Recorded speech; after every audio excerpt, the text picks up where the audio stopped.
And see, there he is. Look at there. Look as Perfect as timing. we were just talking bad about you and saying that Damn, you were going I to be smell late. cigarettes. I smell. Do you guys smell cigarettes? I smell cigarettes right now. I don't know. Is that me or is that Shane? What's happening? Hey, nothing. Hey, Scott, haven't seen you in a while, man. How you been? It's good to see you again. Yeah, the show last night, y'all were going on and on and on. I was trying to get Clay to recognize that he was getting a night off and not having to deal with either one of you. Which I mean, I guess on a Wednesday he doesn't have to normally deal with either one of you. So tonight, Scott gets to beat up on Shane a good bit more than he does on a normal Tuesday. It's fun. It's fun for me. Clay does deal with us all the time. Yeah. Because I think Shane and I are going to spend about 4.5 hours together tonight. We did an hour before this. We have probably at least an hour afterwards. So it's a lot of it's Dynasty and Trades in 5 stuff. So Clay's involved. I thought that was supposed to be in 5 minutes. Well, no, it's each trade is 5 minutes. Each trade is. This is how I don't know. Clay I'm sure lied Shane to is. us.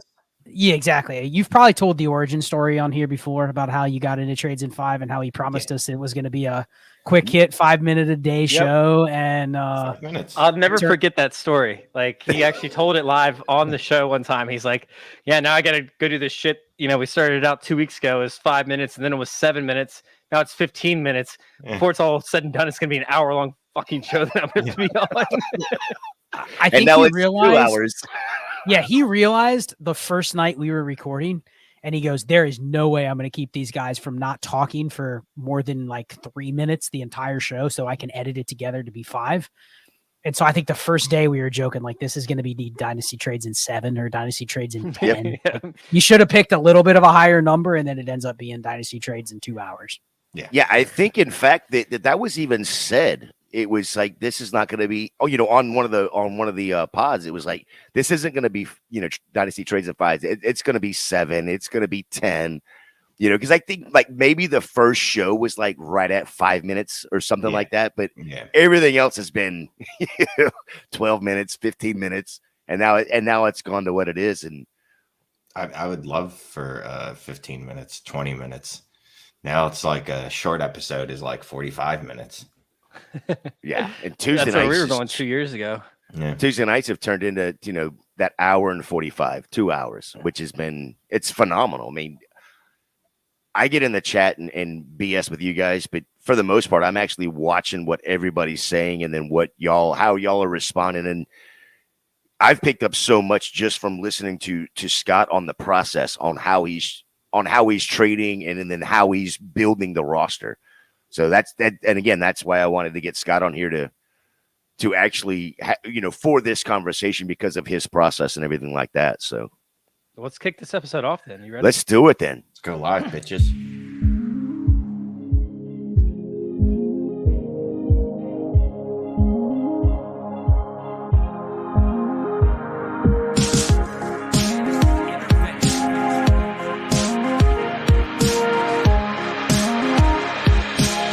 This is Fantasy Intervention.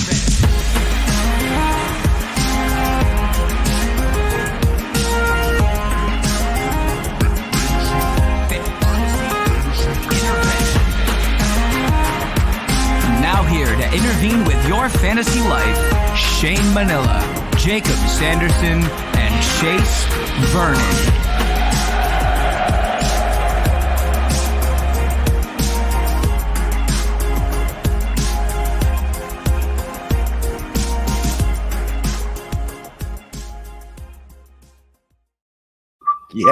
Yes. What is going on? It is Fantasy Intervention. I am your co-host, Fantasy J77, over there on the Bluebird app with our co-host tonight, Chase Vernon at FF_intervention. How are you tonight, sir? Dude, I'm ready to rock and roll, man. I'm ready to get this conversation started. This is one of my favorite topics in all of fantasy football, so I'm ready to roll. Yes. Shane Manila at Shane is the worst. How are you tonight, sir? I'm good. Just every 2 weeks are the Canadians not here? Is that how that works? Yes, he said last week that he was going to pop on because Scott was coming on, and fortunately for you, not here, so you get to You get to get bashed by yourself, Cool. by our guest tonight Awesome. from Trades and Fives at Destination Devi, Scott Connor at Charles Chill FFB. Sir, thank you for joining us tonight. How are you? Awesome. Glad to be here. I think it's maybe the third time I've jumped on, but this is the best time of the Dynasty season, quite frankly, because we know very little.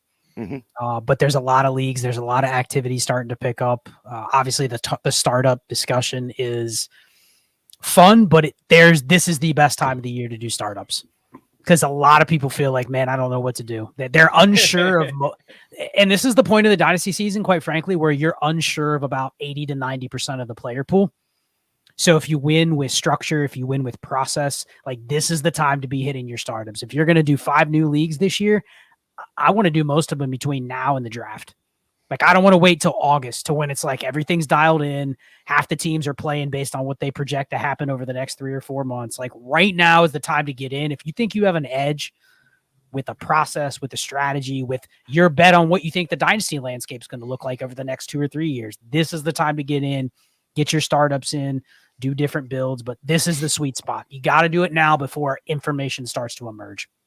Yeah, I think now is, and this is the perfect time to do a show like this where we can give you a little bit of insight, from some very good dudes that we can learn or gain that advantage, right? So tonight, as Scott just said, we're going to talk a little bit of startup strategy. We're going to talk a little bit of rookie draft strategy. And like Scott said, now is the time to do these startups just because of the huge discount you can get on vets, the hype around the rookie picks, at least in my opinion anyway. But before we get there, make sure you give us a like, give us a subscribe if you haven't already. You guys ready to get into this tonight and talk this strategy and see where we're going to go, in these startups from a win now startups, you go in there and you got to win now, productive struggle. I've tried each. I try to stay open, at least until the 4th or 5th round. And that's a lot easier said than done most times when you're walking into a startup. So startup question for you, number 1, Scott. How do you enter into a startup? What is your strategy when you walk in? What are you going to try to employ? What direction are you going to try to take your team before you even start drafting? So quick plug just for Destination Devi, the last 2 Destination Dynasty shows, which is my show on Destination Devi. I talked about this with Ray 2 weeks ago, and we did an hour on startup strategy, and we didn't talk about players at all. We talked about prepping for a league, reading the setting, reading the scoring, understanding the rules, understanding the waiver process. What's the value of a roster spot relative to the number of starters, number of roster spots that are available, the taxi rules, all that stuff. Then figuring out who are you in the league with. Is it 9 other people that you've never met? You have no idea what they're going to do. You don't know where they're getting their Dynasty information from. Or is it, hey, we made a listener league and half the people are literally the people doing exactly what we're telling them to do on a weekly basis. You probably read that crowd a little bit differently.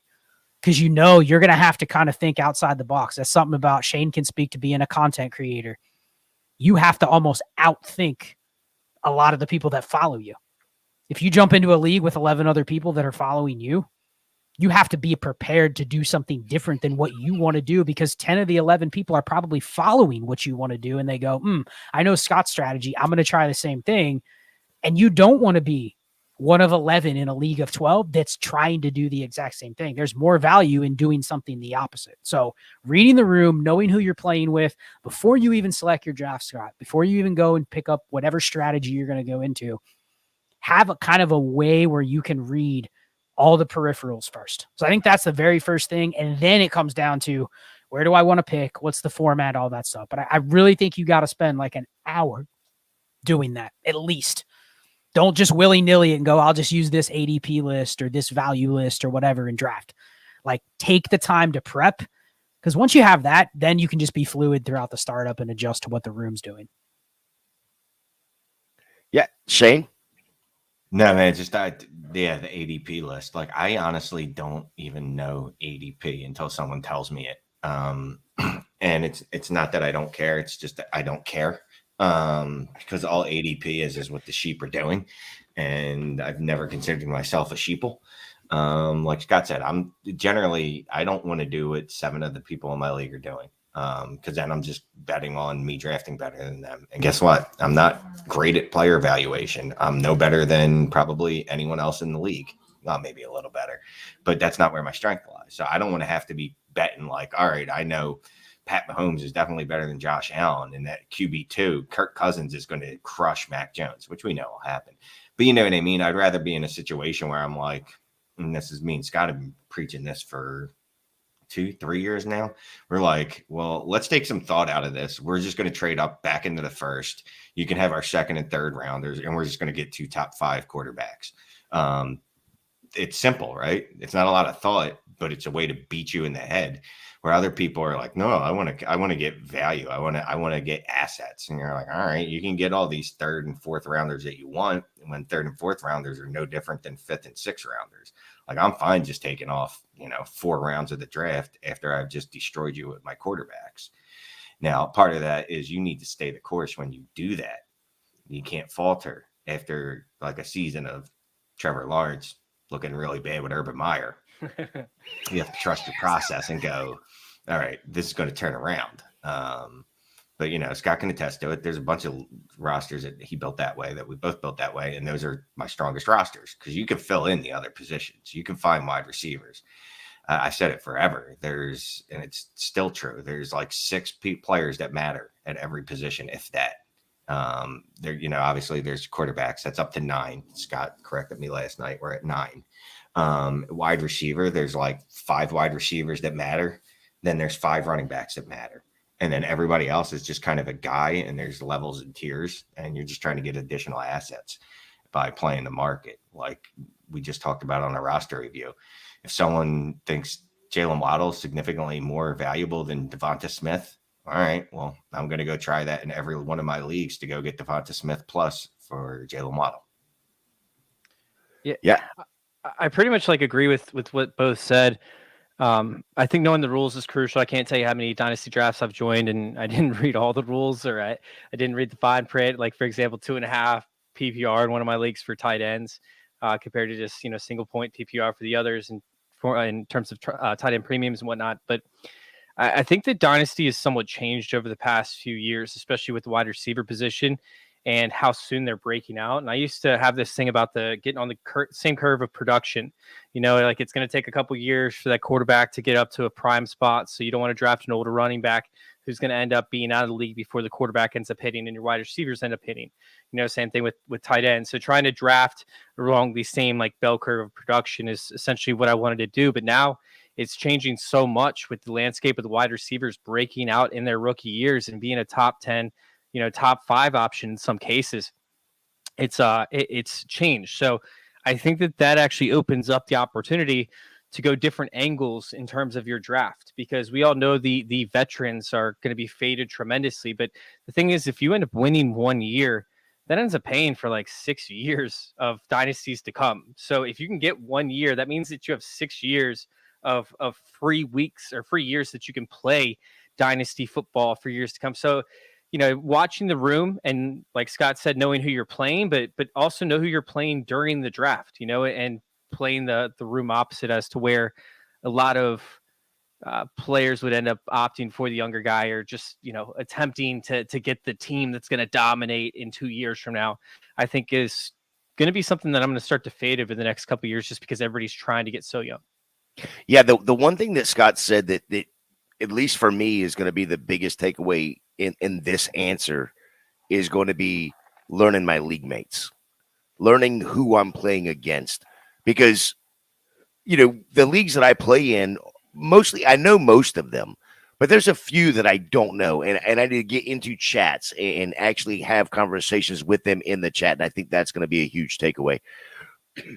I think is that Clay right there? Clay, how you doing tonight, sir? Shane isn't a sheepster. I don't know what that means. I don't know what that means at all. All right, so I want to go in reverse order here. I'm going to go with you, Chase, first. What is the biggest mistake that you're seeing or that you've seen in startups? Whether that's, trading up and spending too much to trade up, trading back and not getting enough. What's the biggest mistake you're seeing? Essentially, it's locking in on a guy that could end up following to you in the upcoming rounds. Like I know a lot of people say, "Hey, go get your guy," but essentially, if you're in a bunch of dynasty leagues, maybe one you want to go get your guy, right? If you're in one league, you want to go get your guy. But if you're in a bunch of leagues, I like to have the approach more of a portfolio and hope for the value to fall to me versus going out and trying to grab a guy ahead of the value. Typically, if you do that, then you're sacrificing other values on the board. Meanwhile, you could still use trades to be able to jump up and get your guy at a point, especially if he gets closer to your next pick. Now, I'm not talking about if you're in the start like at 302 and your guy's sitting there at 306. Obviously, he's probably not going to fall close enough for you to have another shot at him. But if you're somebody that's reaching, for a guy that's at like 402 and you're drafting at 302, like you're sending away value that you shouldn't be sending away at that point. I'd much rather take who the value is at 302 and then try to move at 411 up to the 402 and grab that guy if that's the case. But I think just sacrificing value to try to get, a guy that you like is probably the biggest mistake that I see on a consistent basis. I'd much rather treat it like a stock or a portfolio. Shane? Well, mistakes Yeah. people make. Your biggest mistakes that you're seeing in startups. And I know you and Scott look at a bunch of rosters and see a bunch of these things. So I think this question is going to be. Yeah, I mean, so it's just from the roster reviews, because that's all I ever do anymore. Is it seems like there's teams that are put together without any real plan. And I get that it's certain parts of the roster, right? Certain parts of the roster, you're just going, it's the 20th round. I'm just picking dudes. Like, do I have a thought process behind it? Yeah, but it's not going to be probably as concrete as what I've done in the first few rounds. You would hope you'd have a plan. You'd hope that you go, all right, well, I just traded up for these two QBs, right? That I wouldn't then in the 8th round, or excuse me, I wouldn't then in the 4th round go, like Chase was saying, go fixate it and go, oh, T. Higgins is there. I need to go trade up and get T. Higgins right now. Like, you need to trust the process and go, all right, well, let me just sit tight and see what's going to be available to me later, instead of just blowing my whole load and going, instead of having just picks in the first 2 rounds and not again until the 5th, going, all right, well, I have picks in the first 2 rounds and then not again until the 11th, something just too extreme like that. Scott? Yeah, Chase hit on a great point. The player that I'm very confident that I will kick their ass in a dynasty league is the team that thinks they can just pick players better than me. The people fixated on players, and I not to call anybody out, but there's a lot of people that make up dynasty Twitter that you can just tell by the way that they tweet, the way that they talk. Their analysis is, I can look at data. I know what players are going to be better than you. It's quite simple. And you see those threads, the people that are always talking about, go buy this player, but they don't always give you a context as to why. It's just, this player's good. The player you like isn't as good. Maybe there's a little bit of, well, he's a better value, but rarely is there an analysis in terms of how does that fit into the construction of an entire team. Like, my last DD episode was simply about my optimal startup. And it didn't just include trading up for 2 quarterbacks. It included, how do I then compound the value of every pick I'm making afterwards? Because Shane made a great point. People get to the later rounds and they go, this pick don't fucking matter. Let me just pick this random receiver that I liked last year that was a 7th round pick that did nothing as a rookie. We just did a roster review. No shade to the person, but they spent all of their late picks in the startup on undrafted free agent and roster clogger receivers. Guys like Jalen Tolbert. Why are you even wasting a pick on a player like that? He was a long shot. He didn't hit. I don't care what his profile was. When I'm drafting a guy in the 19th round of a startup, it's not a guy like that. And that's probably because I've built my roster to go, what is considered a hit after the 15th round of a startup? It's probably either a fluid asset, like something that I can trade for something more later. Maybe you get a random pick or a random player that you can move for more. But most likely it's what fits my roster construction. And I'll just say the biggest EV picks late in drafts are literally, can I steal a spot start at running back or quarterback with this pick? Period. If you get one start out of an 18th round startup pick, that is better than drafting David Bell, Jalen Tolbert, whatever. The odds that ever turns into like a positive EB selection is very, very minimal, because really, what does it take for Jalen Tolbert to ever be worth it to you? You need somebody else in your league to go, I want Jalen Tolbert. I'm willing to give you something of value for him. Maybe what I get for value, I can turn into something that helps me. Why not just go for the lowest hanging fruit, which is usually running backs and quarterbacks? So just to wrap this up, it's understanding that if you go with the 2 elite quarterbacks, what's the process for the next cluster of picks? How do I accrue value there? But then how do I use those picks to set my roster up to where the rest of my picks throughout my startup have a purpose? And it's not about the player I'm drafting in round 18. It's about round 18 through round 30. I have a plan. It might be drafting Kenyon Drake and Darrell Williams and whatever, but there's a reason I picked those players versus, oh, these picks. I mean, how many times in startups have you guys seen in the chat, oh, these picks don't matter? Let me just tack that guy. Let me take that guy. And then waivers comes, and half the guys they took in the startup in a month, they're cutting for other players. That's not going to be me. So have a plan for every pick, because this is the one time in the league where you can control basically the value of all your picks because of how you built your team. Yeah, we're not talking about like Colin Johnson's of the world. I mean, come on, guys. No, and just You would bring up Colin Johnson I again have tonight. to. Any chance I could. Just to Scott's point and Chase exemplifying, people think wide receivers equals upside. Like they just assume it's upside. Like, oh, well, I'm going to take David Bell over here, like Scott was saying, rather than Kenyon Drake, because David Bell's upside is apparently a wide receiver too in the NFL. And you're like, well, no, it's not. And you're like, well, Ken Drake, what's he ever going to be? You're like, well, spot starter, and I'm going to trade him for a third, and you're going to have to cut David Bell in 2 years, and you're going to be mad at yourself when you really should have cut him after the first year, but you held on to him because you were like, oh, he's still young. Yeah, I think when it gets late in the draft, I correct me if I'm wrong, but what I just took away from what Scott just said there was, it's not the player, it's the opportunity that the player could have. Is that right, Scott? Well, and I'll add to that. Here's the other problem, especially when you're taking the bait on a guy like Jalen Tolbert or David Bell.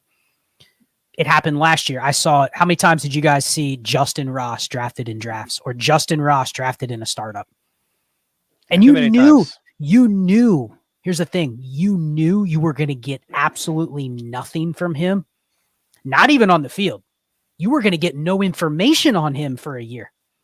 So it's like, what is the best case scenario? You get to next April and you go, what the hell am I doing with Justin Ross on my roster? You didn't even get any clarity whether he sucks or not.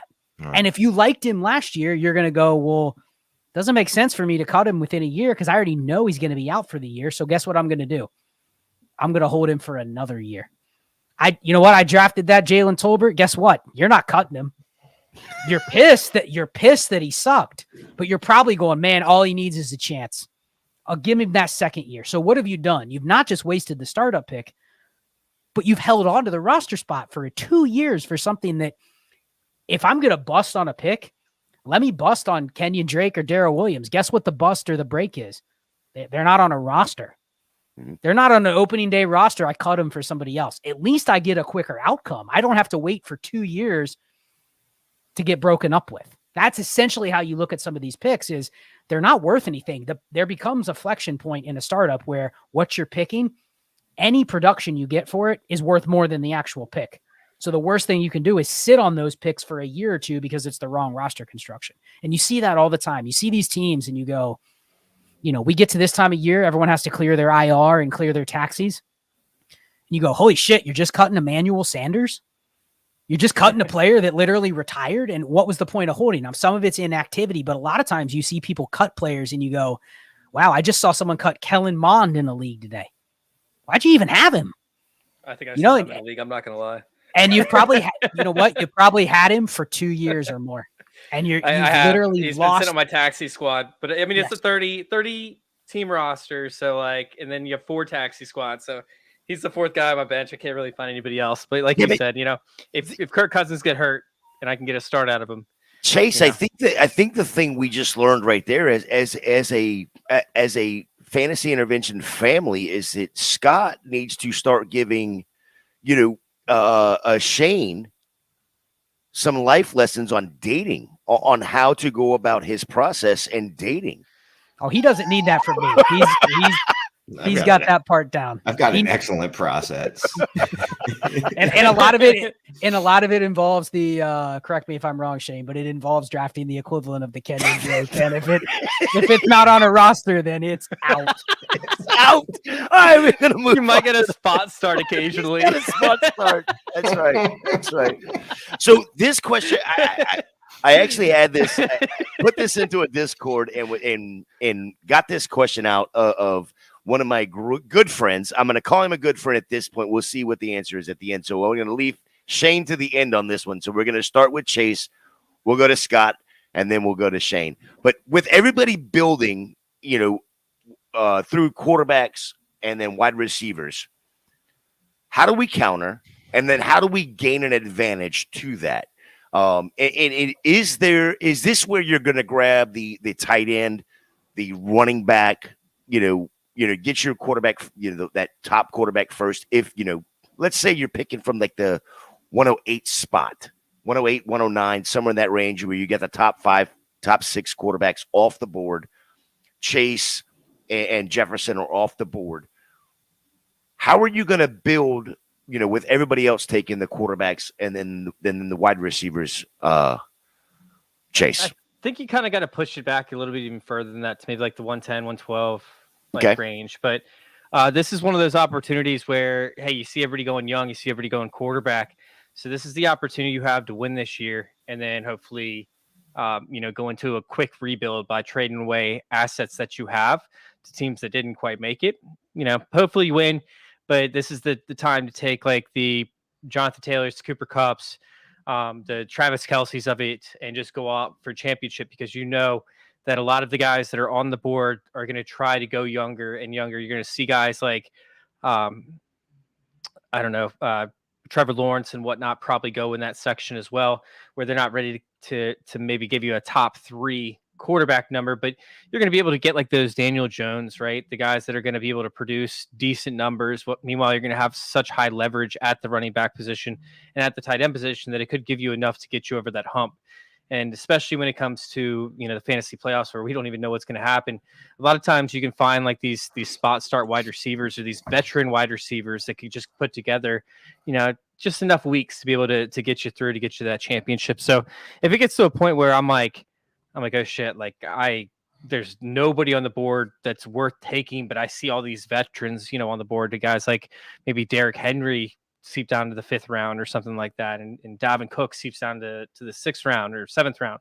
I don't have the ADPs in front of me, but whatever those rounds tend to be where they just fall. That's where I'm going to go for that championship for the 1 year to pay off for the next 6 years that I'm in that league, and then move on from there. Yeah. Scott. Well, shout out to Toronto Dave in the chat. He did #leverage, and that's something I've talked about forever. And I think at this time of the year, especially, the main thing, aside from the quarterback strategy, we all have different opinions on where players should go. For me, it's top 9 quarterbacks. It's a very clear top 9. After those top 9, it's fade. And that's so real quick question for you. If you're sitting anywhere from 101 to 109, you're a quarterback.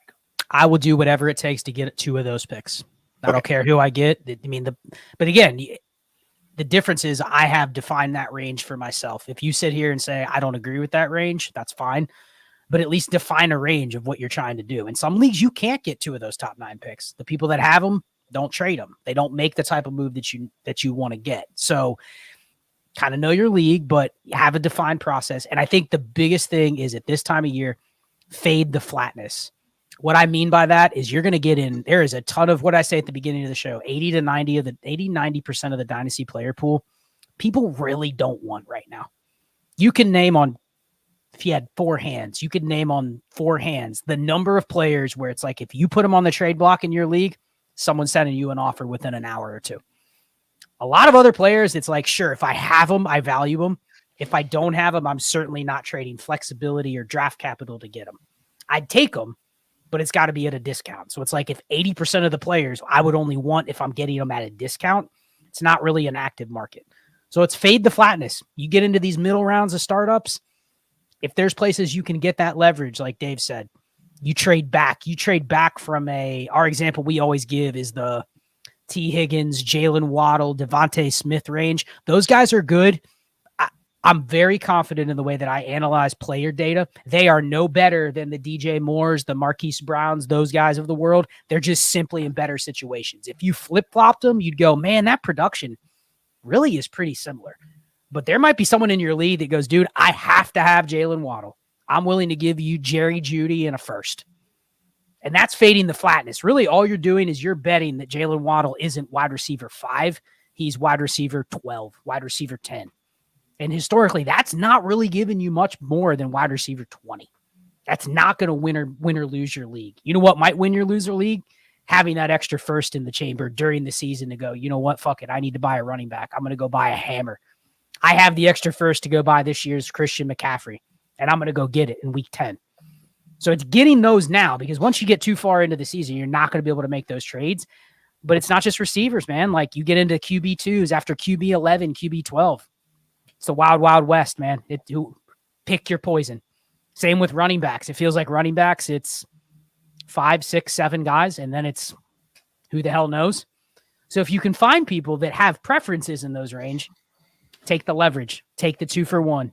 Preferably if it's a 2-for-1 where I can get the same position and a draft pick tacked on. If you just do that, you can actually build up value in the startup after you traded up for the 2 elite quarterbacks. Now you're like, damn, I'm building some seconds. I'm building an extra first. And I still come out with a competitive team. But, man, I can fix some of those mistakes if I pick the wrong players in February. I can fix them in November and October because I have draft capital to move. There's no pressure on me at that point. Shane? I forget the original question.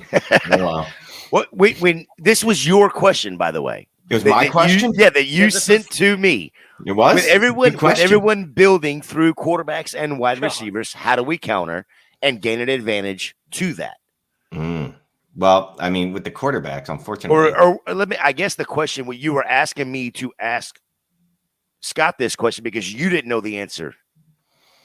No, I mean, so most of the leagues I'm in, everyone kind of, I don't want to say everyone builds the same way, but a lot of people have the same thought process, right? Like I'm in, I don't know, like 15 leagues with Scott. I'm in 15 leagues with our buddy Ruben. I'm in, obviously, in HQ leagues with like 9 people, like just a lot of the same people. So the one thing I will do is I will try to vary my process up in different leagues.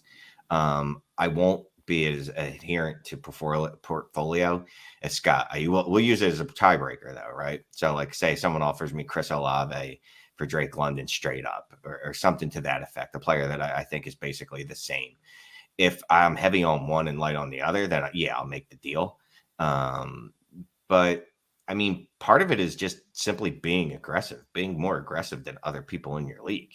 Like you'd be surprised how many people in dynasty leagues are just fucking lazy. Like just flat out won't send offers, like won't try to exploit things like it's day trading. Me and Scott have talked about this for years. Like this is an OG Mannequin Chill episode. It's day trading, right? I need to hit when it's hot. And last year with Keep Trade Cut gaining prominence over the last couple of years, I love that because now everybody is like buying into, well, shit, I already talked about before. It's day trading. I'm like, oh, you really like he said, you really like Jalen Waddle because he was the wide receiver 1. Like it was 2 years ago where the rookie wide receiver 1 changed every 3 weeks. I could have just kept trading those guys, getting extra value for them. And I would have because that's how I play. Like there's no days off where I'm like, oh, my roster's set. You know what I mean? It's set at certain spots. Once I get the quarterback set, I don't need to fuck around with that. Like, there's no reason if I've got Deshaun Watson and Jalen Hurts for me to go, can I split these quarterbacks and do something else? No. But if I've got like these wide receivers that aren't Justin Jefferson and Jamar Chase, well, then everyone else should be on the block at all times. And I'll be aggressive about it. And I'll always go to tier down when it's not a tier down. It's just, like Scott was saying, it's the same exact production or even just a little bit less production, but I get a second out of it. I get an extra second. Last year, over the summer, it was we were giving up CD Lamb for T. Higgins and a first. whatever that version of this year it is. Like I said, it feels like it's Jalen Waddle for Devonta Smith in a first, maybe Jerry Jeudy in a first. I'm going to keep doing that. But you have to be aggressive. Like you can't just sit back and wait for things to come to you. As a content creator, I don't know if I think differently, but I'm always thinking like, well, what's next? Like, what's next? What's going to happen after this? You know what I mean? I can't think of just like what's happening today. And I don't know. I think that's basically no one has any. It's not like the old days, right? You used to have an edge in information. Yeah. Oh, well, I subscribe to DLF. I subscribe to RotoViz. I subscribe to blah, blah, blah. Well, guess what? A ton of that content's on Twitter for free. You know what I mean? Like Scott was saying, there are a lot of just shit, terrible Twitter accounts out there. Just like, oh, buy this person. And they don't give you any context or actually any actionable information. Like, buy them with what? Like, in comparison to what the fuck are you saying? So there's no real more information edge if there's someone in your league that can read and it has Twitter, there's not that much of an information edge. So you have to just think different. Like, you have to be creative. It's a fucking art. You know what I mean? I think when you see something on Twitter, you have to go to somebody you trust, drop a DM to them. Hey, this is what I just saw, kind of thing. What are your thoughts? Kind of, you know what I mean? And go that route. But yeah, there's I see some crazy stuff on there as well. I don't tweet as much as I probably should, but it is what it is. Anyway, I do. So every summer I just start doing this thing where I just start tweeting the most obvious, just inane advice. Did you go to Google and type in how do I give fantasy advice and just go through like the top 15 and just that's going to be an everyday tweet for you? Yeah. Like it's literally just bullshit, stupid advice that anyone could give. But I don't do it. I do it for shits and giggles because then people just start liking it and it'll be like my most like trafficked tweet. And I'm like, meanwhile, like I've done like full on like analytical breakdowns, explaining why quarterbacks drafting here. Twitter. Like, you know what I mean? And people are just like, oh no. But I'm like, yeah, I'll throw out one of those like, hey, buy young wide receivers. And people be like, oh. Yeah, quarterback's the most valuable position in 2 quarterback leagues. Yeah. Go figure. All right. So, what is the best way to gain value when trading in a startup? Are you trading back a full round and collecting rookie picks? You know, are you trading back just a few spots and picking up extra picks throughout the startup? And I guess my next question, or to add on to that, would be is when you go to start trading, are you trading from like the second round and moving to like the 5th? Are you moving from the 3rd to like the 9th? Kind of deal. Let's start with Scott on this one.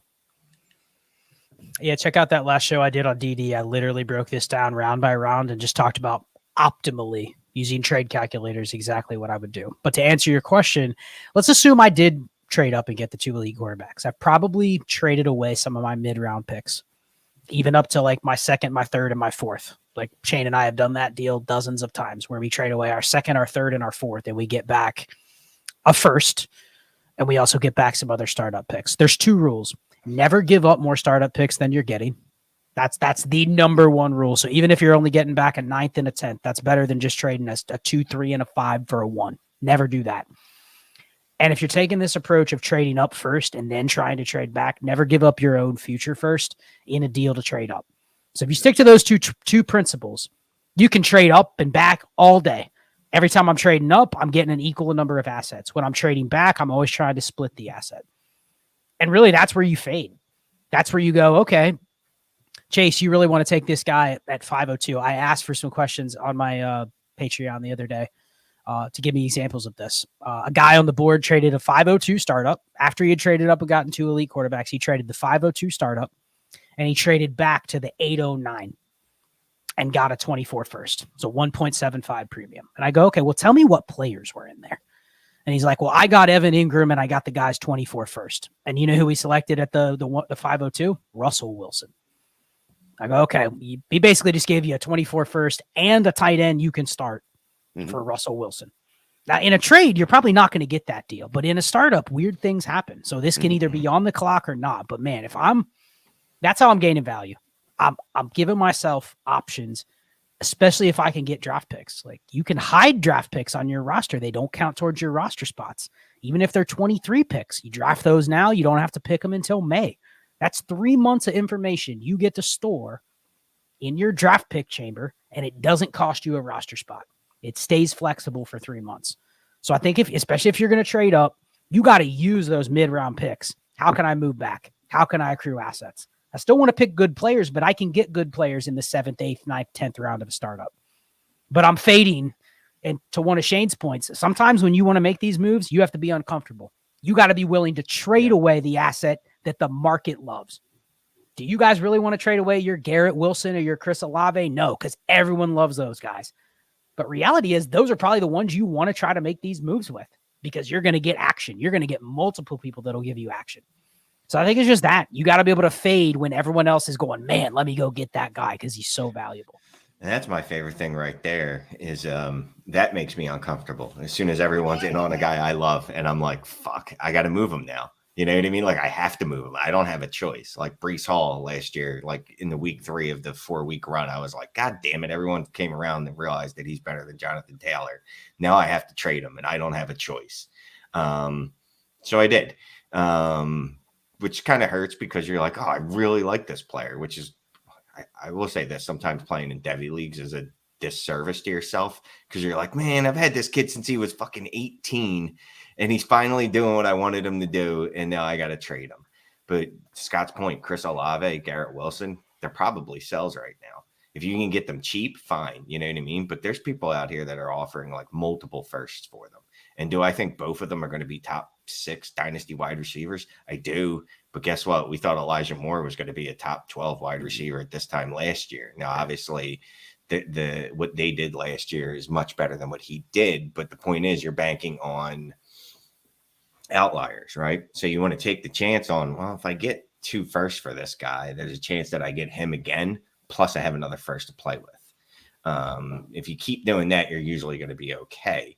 Again, you don't want to, it's not like taking Justin Jefferson and trading him for a couple random firsts. Like you're not trading him for a 109 and 110. That's just stupid. You know what I mean? Because you're not going, oh, well, I'll probably get the wide receiver 1 overall in fantasy at 109 or 110. Like that's a once in a lifetime thing that happened with Justin Jefferson 3 years ago because we all faded him because he can only play in the slot. Jamar Chase can't see because it doesn't have the lines on the ball. Chase. So it's kind of funny, right? Because we've seen Dynasty completely shift in terms of where these running backs versus wide receivers go, right? You know, back 3 or 4 years ago, we saw these young running backs go early, the Ezekiel Elliott's, the Saquon Barkley's, Christian McCaffrey's. Like that took up, if you were in single quarterback leagues, I know we're talking about Superflex, but if you're talking about single quarterback leagues, like it was running backs for probably 7 out of the 8 or the top 8 picks, right? So it's kind of funny because as we look at Dynasty rookie running backs, typically there's not a rookie wide receiver that goes before round 5-ish. Like I think that's pretty much where the earliest you see him drafted is round 5 in startups. Meanwhile, you have Bijan Robinson sneaking his way into the first round in some cases, if not early second. You know, so watching these rookie wide receivers, when you start to get into the 4th round, and you don't have a player that you love, because I know right now for like dynasty drafts, I don't really love a player right around like the early 4th round. You know, this is where I would start to look to trade back and acquire rookie wide receivers and moving back into the 5th round and the 6th round and trying to grab some of these young guys. And perfect example was a couple of years ago when we started up the Dynasty Intervention League. I told everybody I was rebuilding and I just want picks. And I ended up getting like 7 first-round picks in that draft. I also ended up with like Jamar Chase, who had a stellar season, ended up with like, I don't even remember who my quarterback was. I think it was like Josh Allen or something along those lines, but I ended up winning the league that year just because we're seeing an early breakout from these rookie wide receivers. So it hasn't hit yet in dynasty startups. Like I think that it will. And I think next year might be the first year that we start to see some of these rookie wide receivers like actually jump up into the top 3 rounds. But, you know, typically with dynasty leagues, we see trends. You know, we see trends start to happen. We see running backs start to get faded. And then the next year, the running backs, there's not even running back being drafted in the first round. You know, like we start to see trends sort of happen. So I think what we're going to see over the next couple of years, because these wide receivers are moving up and becoming top picks so quickly, is the dynasty rookie wide receivers, you know, move back and acquire a first round pick and go grab yourself a rookie wide receiver because you're going to be able to flip them for a lot more. Like Shane was talking about with Elijah Moore, you're going to be able to flip them for a lot more come this time next year. Yeah. So I love exactly what y'all just put out there. I am learning so much tonight. I hope the chat is as well. Before we go any further, though, Chase, do me a favor. Grab that belt behind you. I want to see that thing up close and personal. The problem I'm having right now is this is so small compared to what Trophy Smack just put out. And if you go over to the Trophy Smack, put in your order and then put Advice 10 in, you're going to get 10% off right away. These belts are freaking phenomenal. You can customize them many, many, many, many ways. And then you've got the signage right above that. You got the wall smack. And I still have got mine on order. I've got to get those done. We got to get those. We have to get the wall smack on. Look at this. Look at this. And wave that thing. Wave it. This grandma is sexy, baby. Ooh. Solid. Yeah. Solid. And it just Shane, sticks. is this one of the ones that's sitting there that can give you a 1 week start? Shane, that's a 1 week start for Shane. Yes. That is a 1 week start for Shane. All You're a day. trader for a third round pick. But Shane keeps the sunglasses. So that's all good. And it magnets right to the wall. I love it. I love it. Y'all go over there and check out Trophy Smack. Make sure you hit Advice 10 when you check out. Get you 10% off right away. Love it. Love it. Love it. All right. So if you miss out on a top tight end, let's call it the top 3, top 4 tight ends. And when do you start looking at grabbing a mid tight end 1, right? So you missed out on Kelsey. You missed out on, let's call it Pitts, Goddard, and Hawk. You missed out on those top 4, and now you're sitting there in the 3rd round, 4th round, 5th round. Where are you going to go and grab your tight end? Whether it's tight end premium or not, where are you going to go grab them? Chase, let's start with you.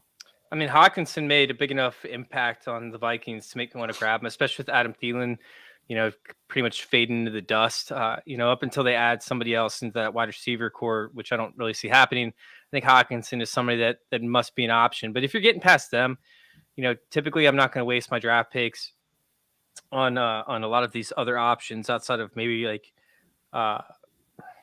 Michael Mayer or something like that. But if I get to like the late rounds, I'd much rather fade and go with like, I don't know, a handful of guys and just take shots. Like, take the shots in the Conquo. Shots. Yeah. Take the shots on just some of these guys, like even a Greg Dulcich or something like that. If you're making it double-digit rounds, I don't know if he's going to make it double-digit rounds by the start of the season, but I think right now he still is going. Correct me if I'm wrong, guys. I think right now he's ranked on MLF as like tight end 26. Yeah, I'd much rather like if I'm not going to get the guys that I want at tight end that I believe are going to give me these top end weeks, I'd much rather just take shots at the tail end of drafts and see if I can find a guy that at least performs at a decent level. Outside of that, like I tight end position for me is frustrating every year. All right, let's call it a tight end premium, and let's go to you, Shane. Let's call it a tight end premium. The top 4 are off the board. Bye. Where are you? Are you reaching for a tight end, or where are you going? God, no. God, that's like drafting Mac Jones or Kenny Pickett because you need a. I mean, Mac Jones could be at the Raiders next year. Really? I don't know. I was busy at work today. I don't know what happened. I'm not. I'm gonna look for guys like David Njoku, Mike Gesicki, guys that are like that. That just. What's the word I'm looking for? Straddling the bottom 12. That just if their situation improves, because tight ends tied the situation a lot. I don't specifically think it's tied to skill, except for in the cases of the elite ones like Travis Kelce, Kyle Pitts, and Mark Andrews. So I'm not going to reach. I'm probably going to end up doing what I usually do, is get too many of them at the end of the draft, a bunch of young ones, and it's going to be dudes like Daniel Bellinger, and then it's just going to be like a bunch of guys like that where I'm like, all right, I'm just going to be streaming these guys, because we've talked about this before. You generally know when you can stream a tight end, and you might not be getting 20 points out of the guy, but you're getting 10 points out of the guy, which is somehow double what half the league is going to get in tight end scoring that week. Yeah. Scott, you got anything to add to that? Yeah, real quick. I mean, the elite tight ends because you can separate their market share data and be like, this guy can draw targets. That's the difference. You can spot the tight ends that are parts of the offense where they're actually commanding a market share. Then sometimes you find guys that have done that historically. Mike Gesicki, back-to-back 100-target seasons, but just was in a bad situation. So now you have that, plus you have a guy that is an athletic marvel, just like Evan Ingram, multiple seasons of 100 targets, athletic marvel. You combine those two, that's the profile I'm willing to buy in year 5, year 6, year 7, year 8, till the point where they're just like not athletic anymore. I'll keep buying on those. RAS score correlates very highly with top 12 production historically. Maybe not the difference between top 3 and top 8 production, but if you're just looking for a guy that, hey, this guy could crack the top 12, like they have to be athletic. If you look at the RAS and you go, yeah, it's a 4, 5, 8 RAS, like just fade. That doesn't matter what their profile is, just fade. And then the last thing is, Shane and I talked about this all the time on roster reviews. If you don't have a tight end, but you have Josh Allen and Joe Burrow as your quarterbacks, guess who your tight end should be? Hayden Hurst and Dawson Knox. Yep. Your weekly upside when you're dealing with the I don't know who the hell to play, stack. And there's a lot of elite quarterbacks that have mid-tier tight ends that you look at team and go, you have Noah Fant, but why don't you just go get Dawson Knox if you have Josh Allen? Literally. Right. What in a 1 week matchup where you're spraying and praying, what's your highest upside? It's probably Dawson Knox gets 2 touchdowns, and I have him, and I have the stack. So if you can't get them and they're too costly, just go stack and don't nitpick because I have, this guy at tight end 10 and this guy at tight end 13. Just swap them for each other. The equity you're getting, not only in the variance of where they can finish, but the equity you're getting in a head-to-head game is much higher when you're stacking. Yeah, so if you're streaming tight ends, for instance, you would rather stream with a stack. And if you have 2 quarterbacks in Superflex and you're looking for a platoon at tight end, go get the ones that correlate with that quarterback. Especially if you've already punted tight end. If you have, for an example, let's say you have Greg Dulcich, right? But you also have Josh Allen. I'm not opposed to a deal where I go send Greg Dulcich for Dawson Knox. Now play the market if you can get an extra third or something like that, fine. But the idea is I'm already spraying and praying. I might as well stack. Sometimes you have to pick between the two. And so you want to have both of your tight ends that you can stack. And it's funny, a lot of the elite quarterbacks, other than Kelsey, maybe Goddard, end up getting stuck with tight ends in this range. And why are those tight ends a lot of times good? Why did Hayden Hurst have a career year? It wasn't because he got any better. It's because Joe Burrow was his quarterback. That's it. If he goes to another team, if Hayden Hurst were to go to, I don't know, Washington, would you really want him next year? Right. But you'd want whoever the Bengals got, whoever it is in this. If they got Foster Moreau replacing Hayden Hurst, you'd go, I'd probably take Foster Moreau. Right. I'd take Foster Moreau over Hayden Hurst in Dynasty. Commanders fan up there. That'd be sweet. No, I'm talking about the Foster Moreau fan over here. So, And that's why a guy like Shane has been saying it. That's why a guy like Mike Gesicki is such a buy. Because not only does he offer he could land in a good spot, but he also offers the history of elite target, commanding and an athletic profile. So all he really needs is the landing spot.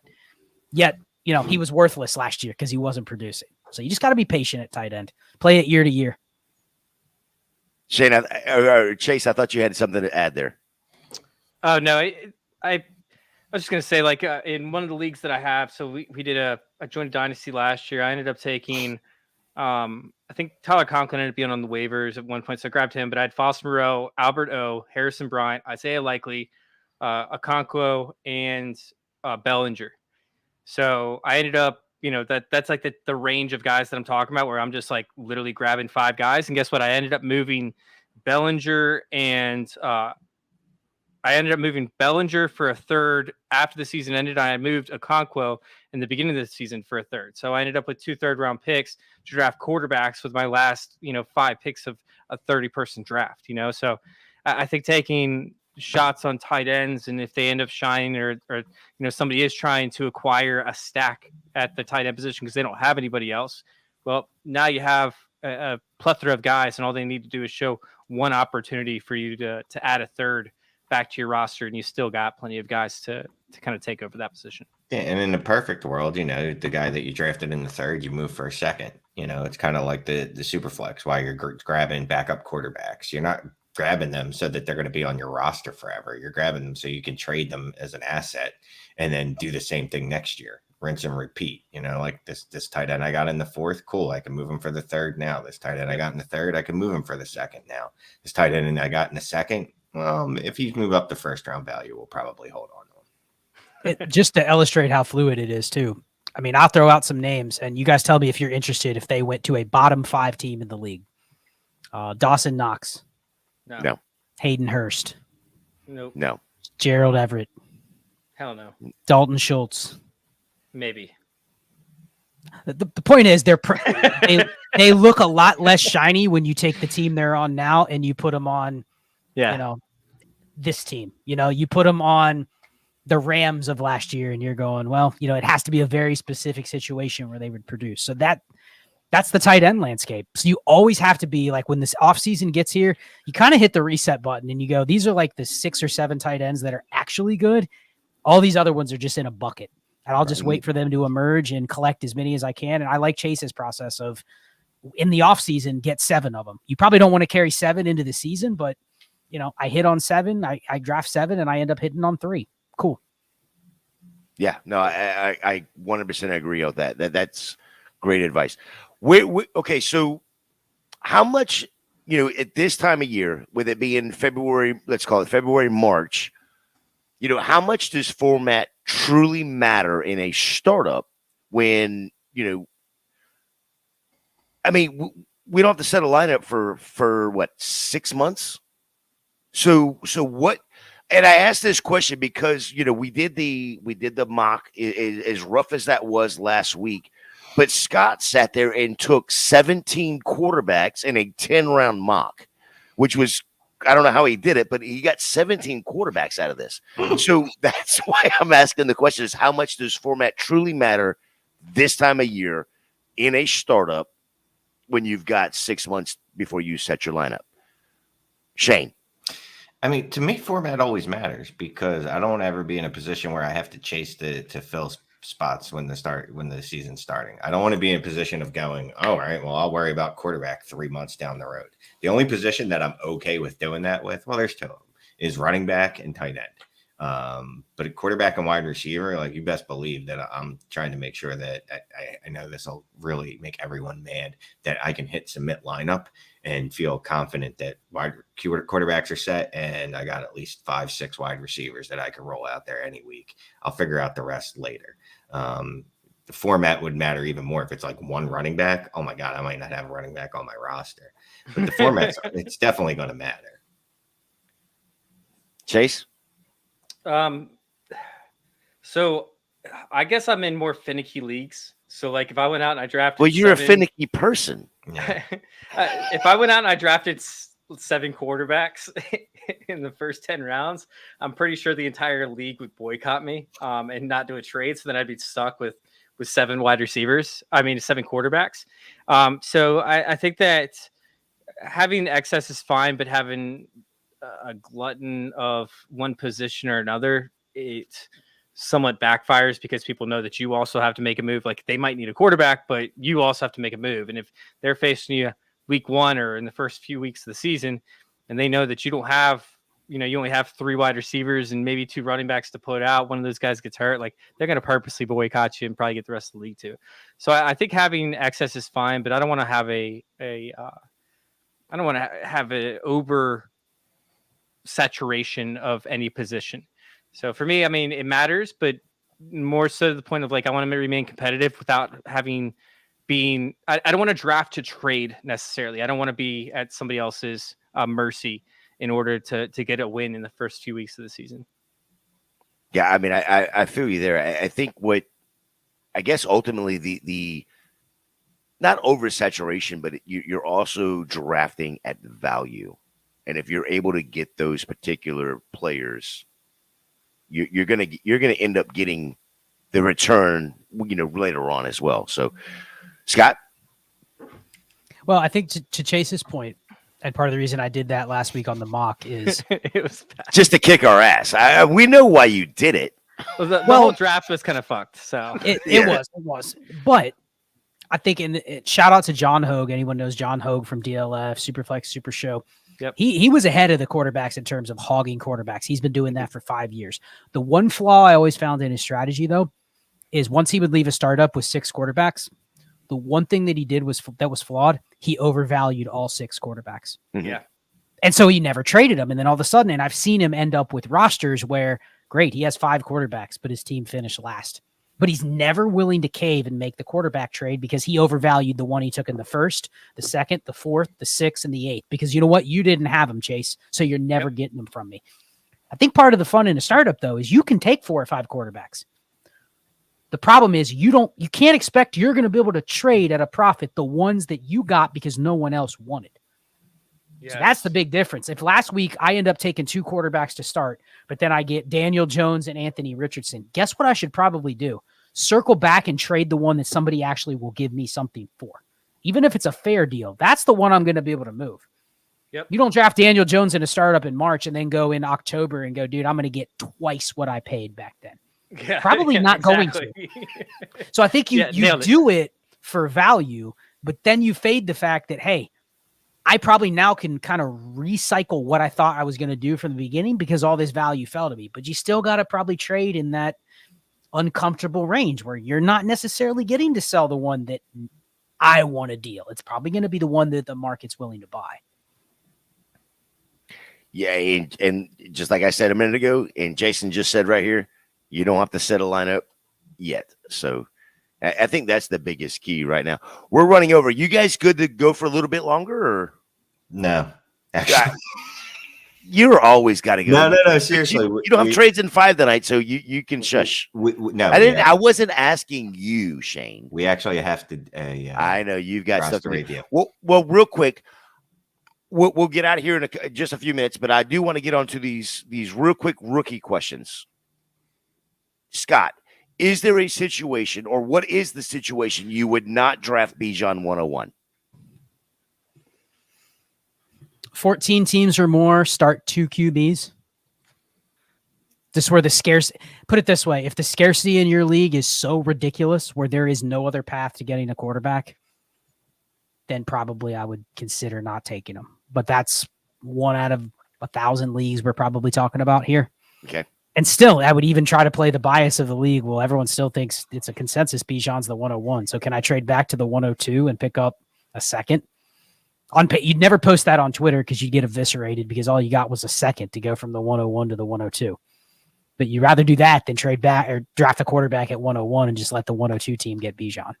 So it's got to be extreme. I think an extreme scarcity at quarterback format. Shane, is it same answer for you? Or are you... I already checked out. What was the question? Is there any situation where you're not drafting Bijan 101? Listen, I posted with Shane earlier on why he does this. It's because he's on Twitter while he's on a show. I know why Shane does it.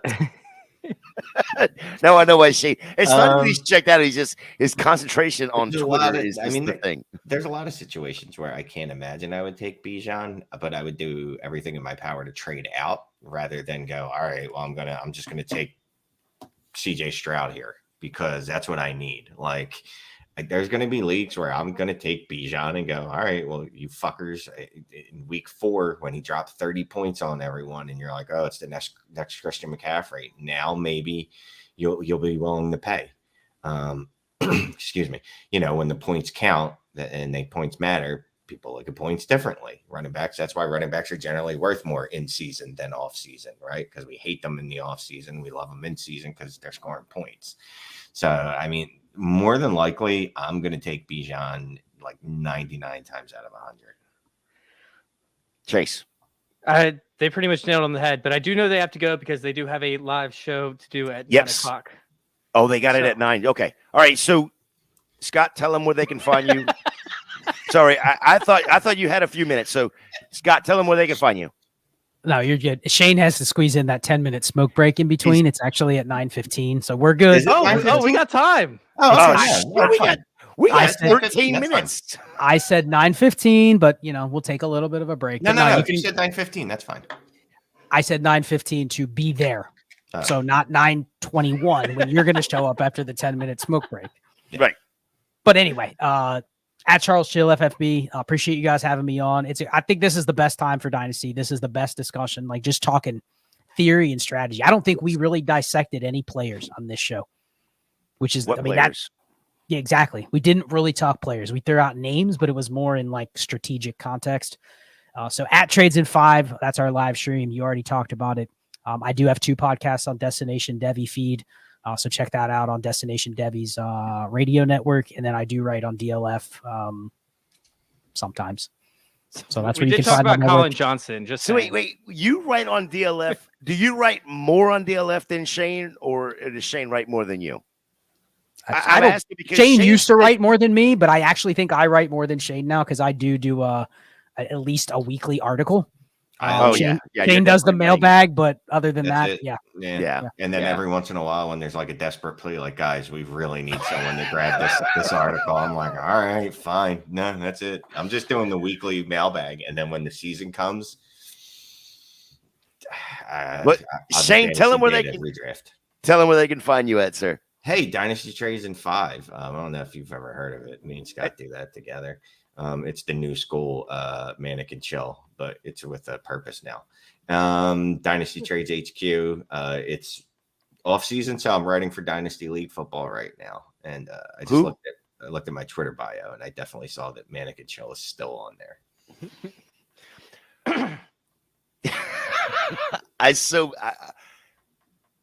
I'm gonna move on. Chase, where can they find you? Man, you guys can go over there to check me out over there, FF_intervention on Twitter. And yeah, just check out youtube.com/fantasy intervention every single Wednesday at 8 o'clock until the day I die. Yeah, well, you're not dying anytime soon. Hopefully. Where is this show that y'all are doing tonight? Are y'all doing a live show tonight? We're doing a roster review live because that's one of the ways we do roster reviews is we will do them live with some folks as opposed to doing the YouTube instead. Live meaning like with the live person. with them. Yeah, not individual. on It's YouTube. not going to be on YouTube. So, Correct. Jason, you cannot go watch that. All right, fellas, I'm going to let you get out of here. You can find me at FantasyJ77 on the Twitter, and you can find me here on Wednesday nights. Guys, we greatly appreciate it. Scott, greatly appreciate you coming on, sharing with your process, and letting us know how you do things. Awesome show, guys. Loved it. Thank you, Shane. Thank you, Chase. We're out.